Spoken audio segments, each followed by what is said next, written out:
Hi mga karosa! For today's video, we're going to Pila Laguna, Bayang Pinagpala para manood ng sagala dahil kasali yung aking kapatid.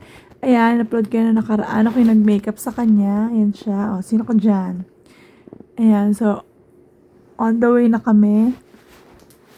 Papuntang Pila para manood nga ng sagala pa ulit-ulit. Oy! So, ayan siya. Nag-park lang kami sa gilid ng kalsada para manood. Ayan siya. O. Kasama aking Mondro Bells, dapat chika-chika lang sila.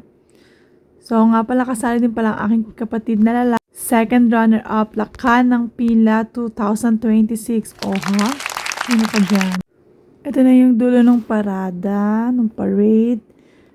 So mahaba pa ata yung kanilang ikutan. So matagal-tagal pa. So sabi ko sa kapatid ko, harap na tayo makakainan since dito din tayo, malapit lang sa plaza. Ayan.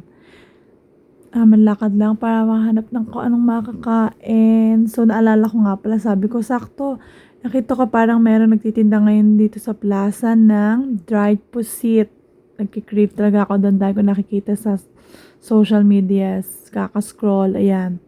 Diba, tada, meron silang 15 pesos, 30 pesos, and 10 pesos. Talaga naman lami kaayo!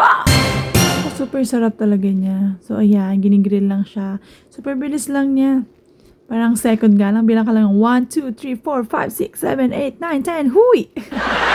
So, pag mapapa-craving, satisfied ka talaga. At ayan, syempre, di mawawala ating sukang napakaraming sibuyas, the best. Talaga naman. Tikman na natin. Let's go! Yes!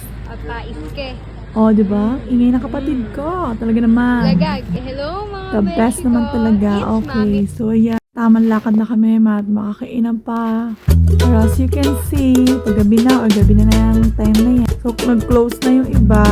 So, ayan. Dito yan sa plaza ng Pila, Bayang Pinagpala. Naghahanap nga pala kami ng panulak dahil hindi pa kami nainom. Alam nga naman magtulakan kami. Uy, hindi! So, nakahanap na nga kami mabibili ng maiinom. Madami siyang choices dito. Meron siyang lemonade, melon, and ano ba yan, chocolate, drink, something. Ano man ko kung ano yung isa, cucumber or what. Kaya na bahalang umalam.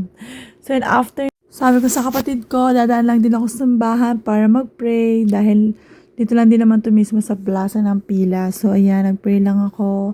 Thanking God for all of the blessings, for everything, and yung other prayers ko is akin na yan, syempre. So, ayan.